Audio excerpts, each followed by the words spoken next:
Welcome to the Wind Up with Will, everyone. I'm your host, Will, here with another episode, and today we're going to be recapping the MLB All-Star Game, the Home Run Derby, and talking about some some changes that I think could really make both of those better products and just better all around.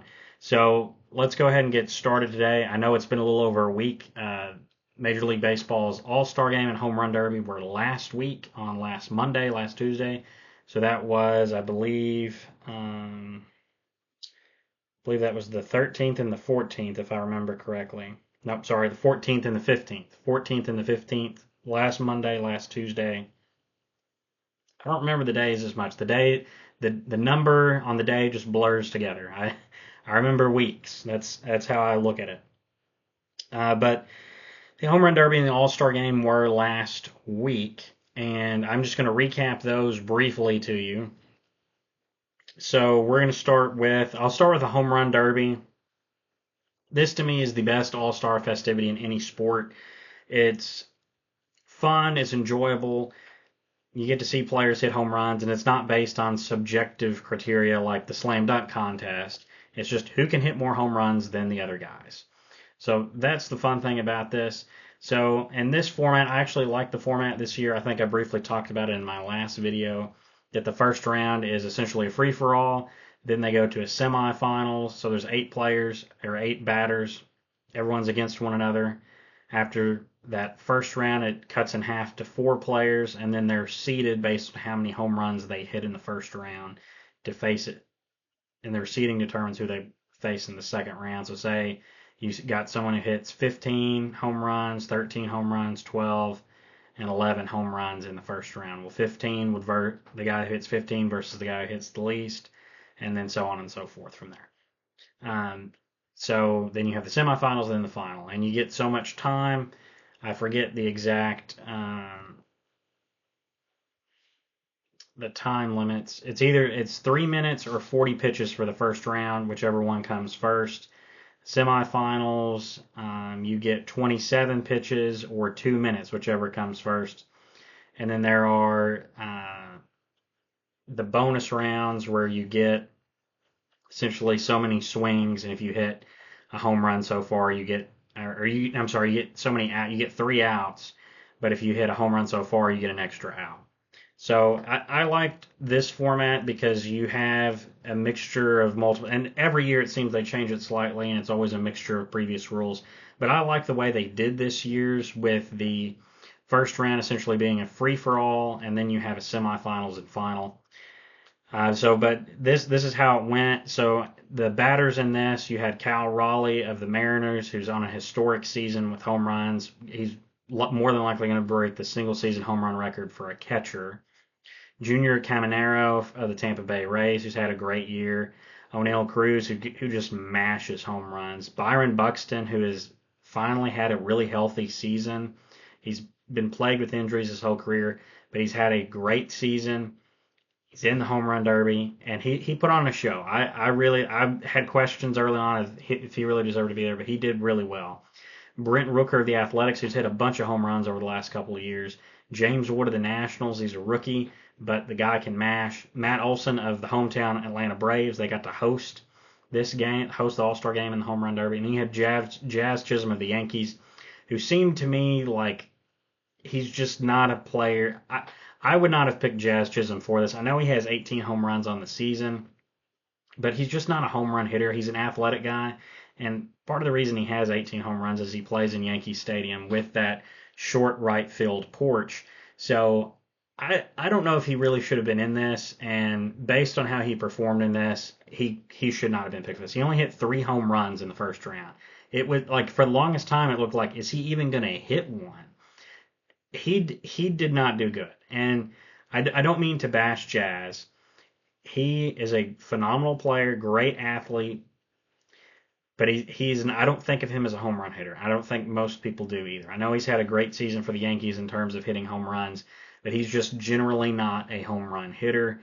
He was not a great pick for this.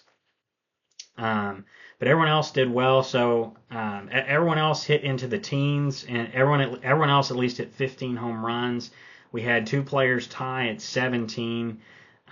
Brent Rooker and Cal Raleigh, and that was decided by how far they hit the home run. Cal Raleigh's home run uh, went slightly further. Uh, it was a distance tiebreaker. It was 0.96 inches. I think that was the average home run. No, it was the longest home run that they hit that round. Hit it slightly further than Britt Rooker's, and that's what decided it. This is where, well, I'll get to this in a second. Well, I'll just say it anyway, but then we'll bring it up again. This really should have been a swing off here between these two. You could just do 3 pitches or something, or 3 swings each. But it really shouldn't have been decided by a distance tiebreaker StatCast thing. It really, let the players determine it instead of just arbitrary. Well, this guy hit it almost an inch further, so he advances. So, but the top guys, you had Cal Raleigh by the tiebreaker with 17, Byron Buxton with 20, and he actually did really well in this. O'Neill Cruz hit 21, and Junior Caminero hit 21. And I believe they determined O'Neill Cruz was the 1 seed after this, I think, because his home run traveled for he hit one that was over 500 feet. He just mashed a couple that just flew out. Go watch the highlights of it. It's the home run derby is amazing this year. It was a spectacle. Um, so O'Neill Cruz got the 1 seed. Cal Raleigh by the skin of his teeth gets in at the 4 seed to face him, and Byron Buxton and Junior Caminero go at it. And O'Neill Cruz and Cal Raleigh was worth it. O'Neill Cruz hit 13 and Cal Raleigh hit 19. He just put on a show. And then Buxton hit 7 and Junior Caminero only needed 8 to get past him. I think Buxton tired at this point and he just wasn't doing well. Caminero went second and he had plenty of time to spare to get to 8. So then you sets up the finals of Junior Caminero and Cal Raleigh won 18-15 in the final round. His dad was pitching to him, and his younger brother, who is still in high school, was the catcher for it, which was really cool. It was a really cool moment. Really loved that. And Cal Raleigh, who's having a terrific season, he's going to be in the MVP race. He's got a chance to break a lot of history in terms of most home runs for a catcher. He's also chasing most home runs for a switch hitter in the season, and also a chance to break Aaron Judge's total home run, a home run record for a single season in the American League. So he has a lot of history on the line, and he's had a terrific year, and he gets to add something to his trophy case with the home run derby championship. That's phenomenal for him. Now we're going to go ahead and briefly recap the All-Star game. This game ended in 9 innings, a 6-6. But the National League won it 4-3 in a home run swing off tiebreaker. Now I'm gonna briefly go over what. Let me go back to this because I don't know why I had play-by-play selected. Oh, I know. I was trying to look to see how the tiebreaker went because I couldn't remember exactly who hit what home runs in the tiebreaker. But this was a great game. The AL has dominated the All-Star game for a while, and so it was great to see the NL jump out to a 2-0 lead in the bottom of the first. Tarek Skubal, Paul Skeens, both starting the All-Star game. Phenomenal matchup. Just how you dreamt it, just how you wanted it. And Skubal didn't do his best in the first inning. To start off the scoring, Ketel Marte doubled, scoring Acuna and Shohei Ohtani. In the bottom of the first, Paul Skeens pitched a perfect frame in the first.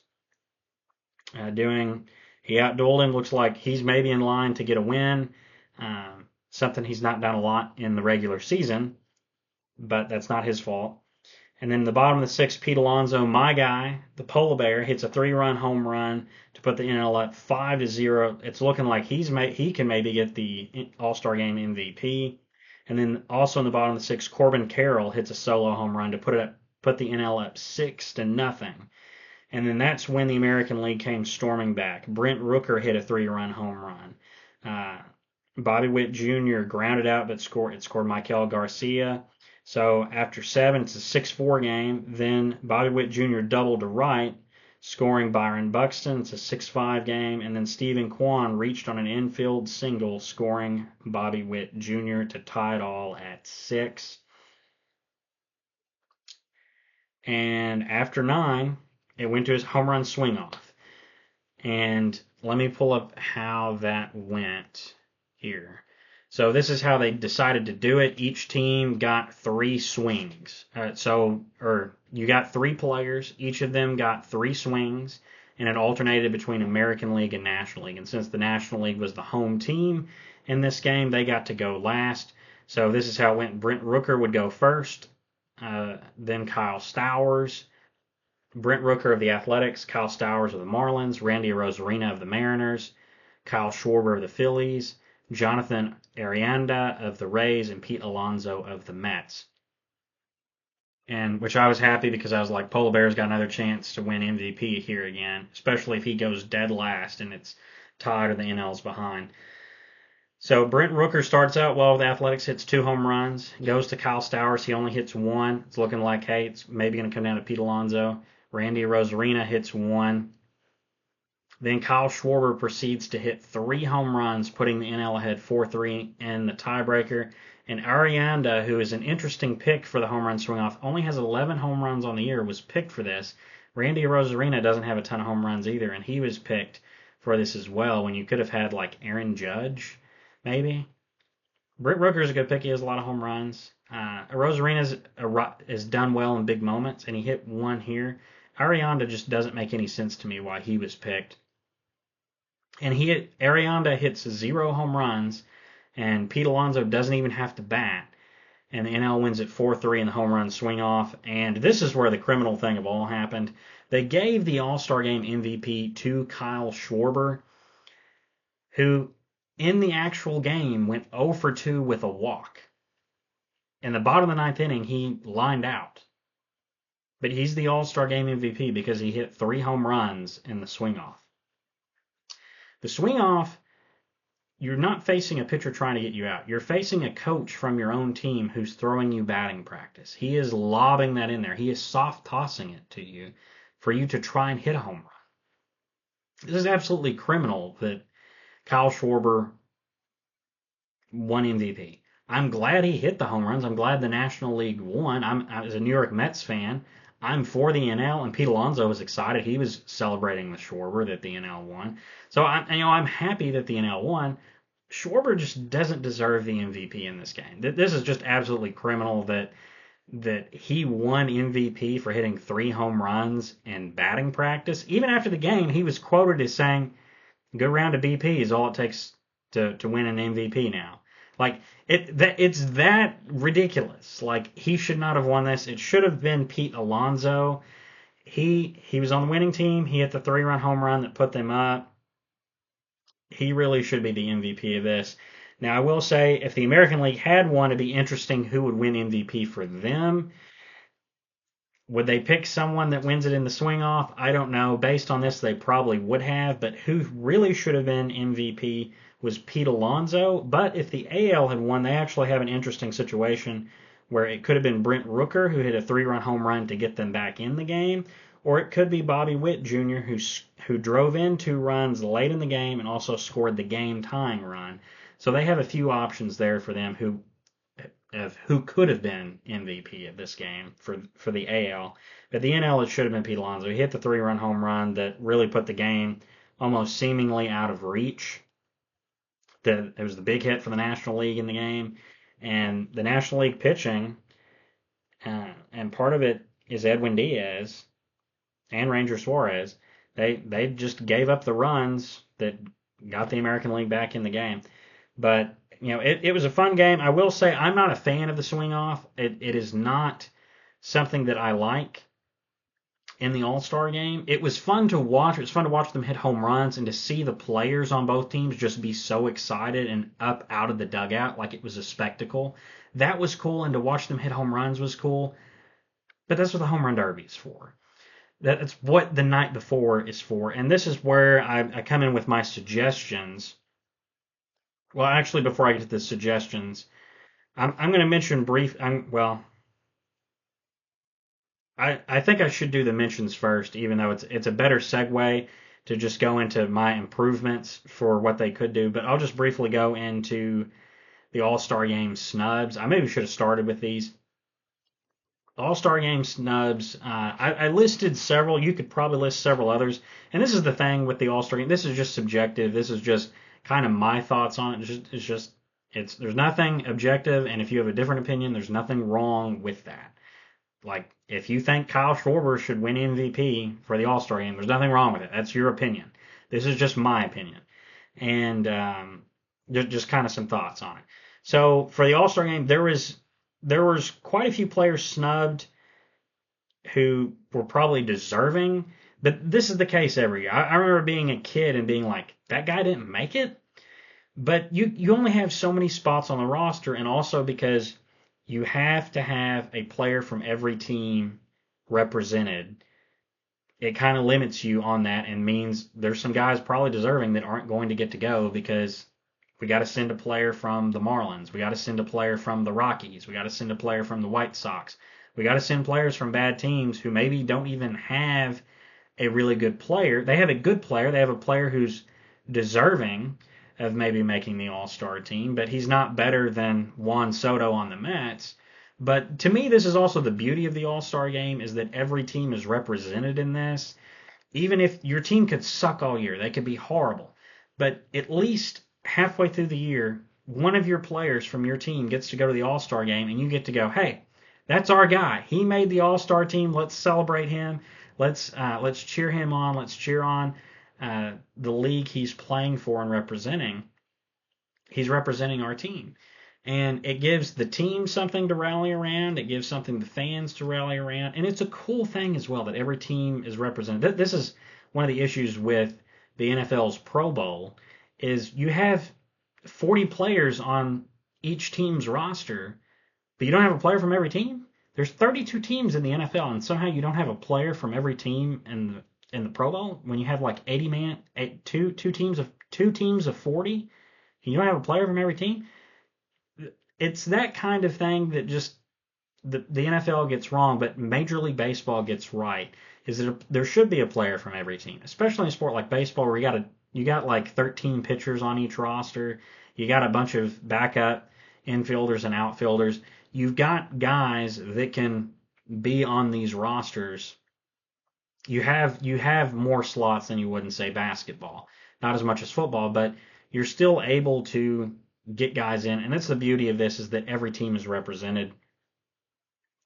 But having said that, there are some names of some players that I think these players should have made the roster more than likely.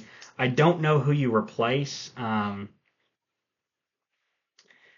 guess that's kind of debatable in some areas, but I'm just going to briefly go over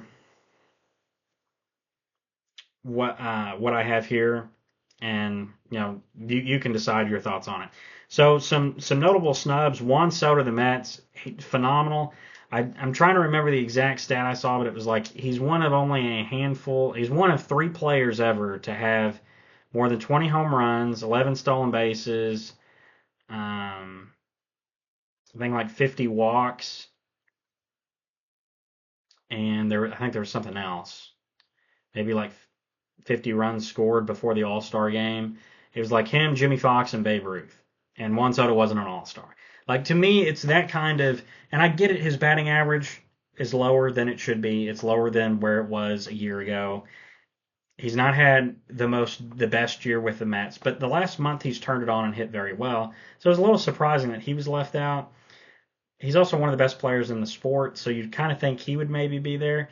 I don't take too big an issue with it because the Mets have already have several guys. They have Pete Alonso, Lindor, Edwin Diaz is going, even David Peterson, who's had a good year, and it's a reward for him for having a good season. But you could argue that he maybe shouldn't go. His ERA is a little higher, and there's a few other pitchers who are maybe more deserving of him, even on his own team. But we'll get to that in a second. Brandon Nimmo of the Mets, also the Mets. I'm just going to mention some Mets early on because I'm a Mets fan, so that's who I follow the most. Brandon Nimmo, I think, also is deserving. He's got similar stats to Soto, not necessarily on base percentage or walks, but he's hitting close to 260. I think right at the All-Star game he was a little under 260, but he has 18 home runs. He's played great defense. He's driven in like 50 runs. He's scored like 50 runs. you kind of feel like maybe he should make the All-Star team.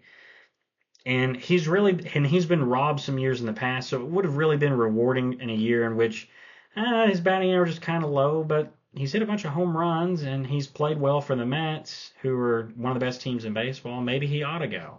It would have been rewarding, I think, to see him go. Again, you can't take everyone. Kodai Senga, also of the Mets, he's missed some time due to injury, and maybe this is why he's overlooked. And doesn't have enough innings to qualify for ERA. But if he had enough innings, he would qualify. He would believe he would lead the National League in ERA.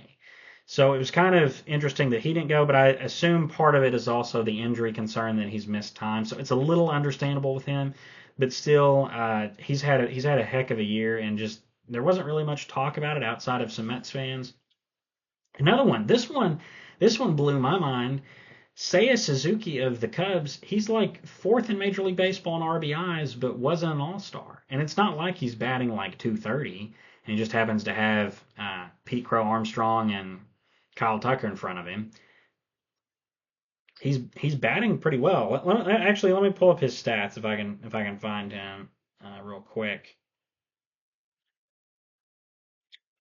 He is tied for fifth with Pete Alonso in Major League Baseball for RBIs at 81. He's batting 254, not great, but he has 26 home runs. He's hit a lot of home runs, 81 RBIs, OPS of 842, and I know some of those stats have come after the All-Star game, but still, why was he not an All-Star? Is it just because the Cubs already have two other outfielders, and Tucker and Pete Crow Armstrong? Possibly, but you feel like Suzuki should have been there, or at least in the All-Star game. Cody Bellinger's had a great year for the Yankees. He wasn't an All-Star. Jose Altuve, who's a down year for him in terms of batting average, but he's hit a bunch of home runs and is one of the better players, and especially one of the better second basemen in the league, even though he's kind of moved to the outfield a bit and is a much older player now, but he's still a really good player. Bo Bichette of the Blue Jays, I know his home run totals are down, but he's got a good batting average. He's got a bunch of RBIs and hits, and I really feel like he should have been a guy that maybe should have been there. Jackson Chourio of the Brewers, he's hit like 18 home runs on the year and had pretty good batting average, and kind of feel like he should have been there. Bryce Terang, who's way up there in stolen bases and is batting like 290, another guy that you could argue should be there. Nathan Eovaldi, I think he's missed some time due to injury, but he's had a phenomenal year. He's got a great ERA. He only has 7 wins on the season. There's quite a few guys who have a lot more wins than him, but he's pitched well for the Rangers. The Rangers have just not been that great of a team this year. Seth Lugo, also, he was an All-Star last year, phenomenal season. He's got an ERA under 3. He's not an All-Star this year. Kind of curious that some of those guys you aren't All-Stars, but again, you can't take everyone. But one thing that was interesting is Zach McKinstry was an All-Star for the Tigers as third baseman, and maybe the third base position is just not that deep in the American League. But it was kind of interesting that he made it, but Bo Bichette didn't. And Bo Bichette, I think, is a much better player than him, and the Tigers had other All-Stars on this roster. So to me, I don't know. I guess I don't really know why McKinstry was on the roster. Now, I shouldn't. Well, he is a good player, and great for him to be on the All-Star game, or the All-Star team. But I feel like there's other players that were maybe more deserving than him, and the Tigers had several guys on there. So I also wanted to say, I initially was going to say Jonathan Arianda was also kind of a question mark for me in the All-Star game, but after looking at his stats, I know why he was at the All-Star game. He's batting 318 on the year. He doesn't have a ton of home runs, but he's got an OPS at 874, 318 batting average. I think he's deserving to be in the All-Star game, but he definitely shouldn't have been doing the swing off at the end of the All-Star game. I think that was a poor decision by Aaron Boone. Briefly, I want to touch on some ways to improve the game, improve the All-Star game and the Home Run Derby. So first off, no swing off. I'm not a fan of that in the All-Star game. It's baseball. If you run out of pitchers, go grab an outfielder and put him on the mound. They'd score more runs. One team would put up a crooked number, another one won it, or they both put up crooked numbers.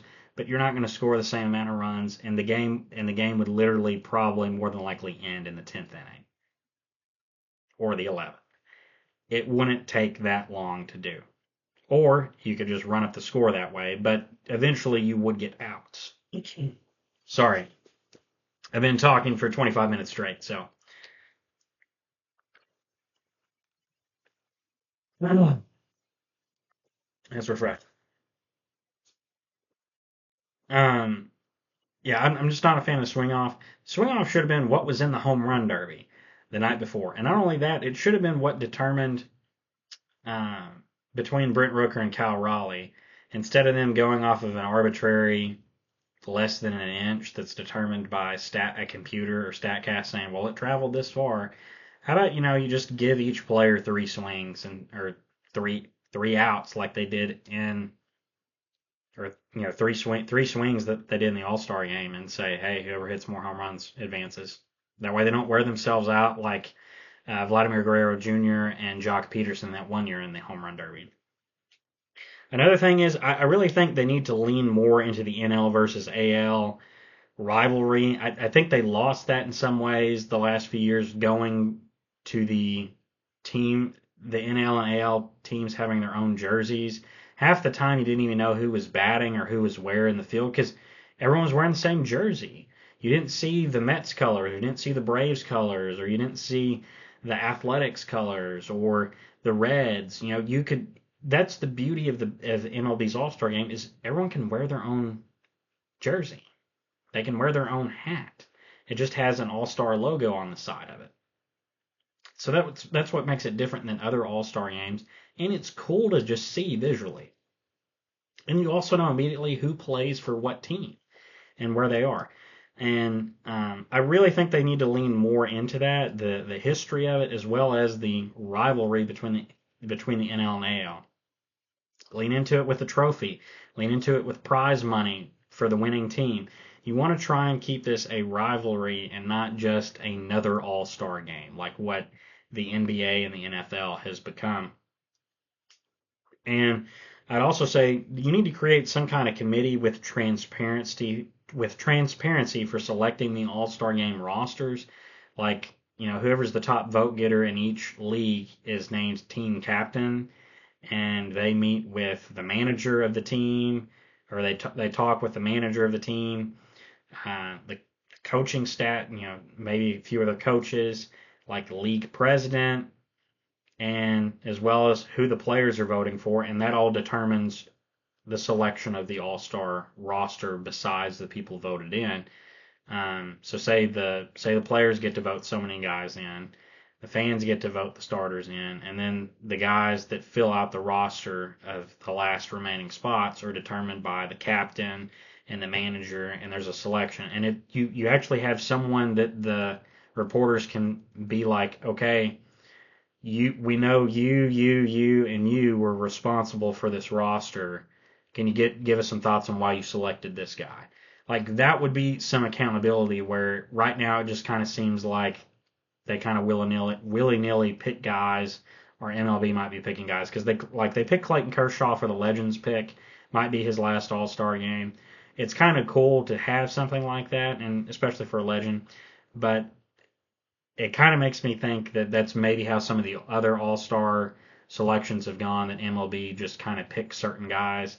That's what it kind of seems like with the other All-Star games. Again, you don't want this to be another All-Star game. You want it to be the All-Star game. And you do that by leaning into the rivalry and having some accountability in how the roster is made. Also, both teams have seemingly 24 pitchers on their roster. I know that's an exaggeration, but just go to Wikipedia and look at the rosters. There are how many guys that didn't play in this game? Let's look at the pitchers. There's 1, 2, 3, 4, 5. 5 American League pitchers that were unavailable. 1, 2, 3, 4, 5, 6 National League pitchers unavailable. And I know they probably replaced these guys. I know that they more than likely replaced these guys on the rosters. I think most of them were. But to me, I hear this every year. Well, you just run out of pitchers at the end of the game. Well, you run out of pitchers because you use them all, or you give out spots to guys that get injured. Here's an idea as well. Now, it's something also that's not mentioned is so many of these guys pitch on Sunday or Saturday before the All-Star game and are unavailable for the All-Star game. I'm not saying take away their All-Star roster spots, but if that's going to be the case, then there needs to be someone designated. Okay, this guy's unavailable because he pitched Sunday. Well, we're picking another pitcher for his place on the roster in the All-Star game. That should definitely be happening. I don't know exactly if it is. I think to some extent it is, but they just run out of pitchers I mean, they can't go beyond nine. You can't go beyond 9 innings in an All-Star game. I think that needs to be fixed. Again, no swing off. Another thing, no in-game microphones or interviews. I hate this. I'm not a fan of it. I know I'm somewhat in the minority in this. I know there's a lot of fans who love hearing the players talk during the game, and there's nothing necessarily wrong with that. I hate that for like half the game, it's the announcers talking to the players about nonsense, about and in times it might not be nonsense. Sometimes it's interesting questions, but when that's going on, they're not talking about the game. They're not talking about the player who's making his All-Star game debut. They're not talking about what this player had to go through to get here. They're not talking about what his team is going through. You don't get to the experience of all the All-Stars. And there's multiple times where this happened through the game where I'm like, who's batting? Who's warming up in the bullpen? Who's coming in next into the game? And the announcers are concerned with interviewing someone out in the field. Also, them talking to the pitcher while he's pitching, I just think that's wrong. That should not be in the game. The announcers just need to focus on the game and the players there. I want to hear more about who Kyle Stowers is for the Marlins. He's a player I don't know that much about. I would love to hear about his story, how he got here, where he's from, you know, what his season has been like. And you can talk about that briefly as he's coming up to bat or he's coming in for defense into the field. But we didn't really get that. And we got that with some players, but there was instances where they were interviewing guys and just didn't have those conversations. And I know it's cool you get to see them interview someone in game, but I'm just not a fan of it. They need to stick to the game. And this is something that me and my dad have talked about. It's almost as if the game itself isn't good enough so that the coverage has to be about these other things. It has to be about interviewing Francisco Lindor, interviewing Tarek Skubal as he pitches. And Skubal didn't have that good of an inning. Could it maybe be because he was being interviewed and he was trying to focus on two different things at the same time? It could be. I just think that it takes away from the integrity of the game. And we've had instances in regular season games where it's messed players up in the field because they're focused on talking to the guy and the ball gets hit to them and they don't field it correctly. So I'm just not a fan of the in-game interviews. I think that should be scrapped. Just focus on the actual game. Baseball fans will appreciate the actual game. For the home run derby, just do the swing off to break the ties. Don't go to the feet or how many it's 0.3 inches longer or hit further. It's 0.3 inches further. They get to advance. Just have them do the swing off, and you could do it exactly how you did it to end the All-Star game. You get 3 swings apiece. Who hits more advances. That's all it takes. Another thing is slow down. The home run derby is supposed to be about the spectacle of guys hitting bombs, and we can't even get that right because with the timer put on, and initially when they did this, they did it the right way when they went to the timer, and there's no outs. You just as many as you can hit in the time. They have an umpire behind the catcher at home plate, and after the guy would swing and hit a bomb, he'd hold his hand up and telling the pitcher wait because the ball had to land before you could throw it.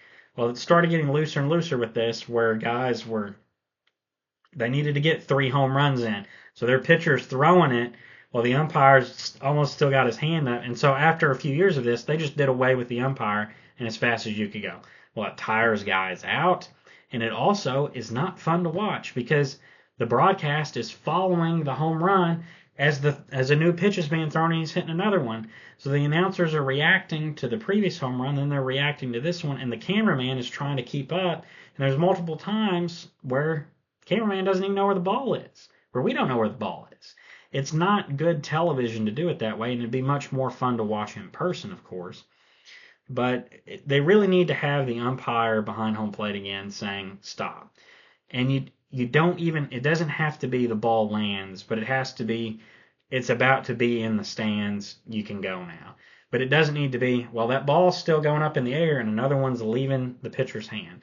It needs to be more of, there needs to be a delay in some way to make sure that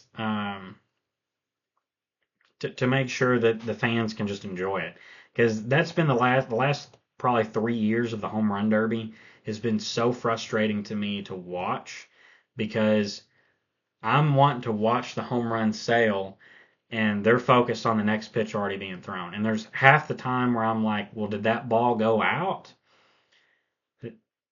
The way the announcers are reacting makes it seem like it maybe went out, but the cameraman doesn't know where the ball is because he was focusing on the previous home run. So it's just not great for television. They need to slow it down. The great part of it was when they got to the bonus rounds, because it wasn't time. They didn't have a certain amount of time to hit it. They could just take their time and sit there, and then they could mash them when they saw a pitch that they liked. That was much better because you could focus on an individual home run a lot more. That's what needs to come back to the home run derby, because you want the audiences to enjoy the spectacles, because that's what it's about. And in the last few years, it's just been a little hard to watch because they're just hitting home runs too fast with no delay. I feel like I had another thought on the All-Star game or the home run derby. Maybe I didn't. I wrote everything down. It looks like I covered everything. Yeah, that's my thoughts on this year's All-Star game and home run derby. I greatly enjoyed them, even though here at the end I'm talking about some ways to improve them and some issues I have. But they're still phenomenal. I love the home run derby. It's great every year. It can be frustrating with how fast they go sometimes. The All-Star game this year was great. It's been a fun season so far. I hope to get a video out soon about who the first half season MVPs and Cy Youngs are. But that's all I got for this video. Let me know your thoughts down below about this year's All-Star game and home run derby, and who you think was snubbed from the All-Star game. I'll see you guys in the next video. Bye-bye.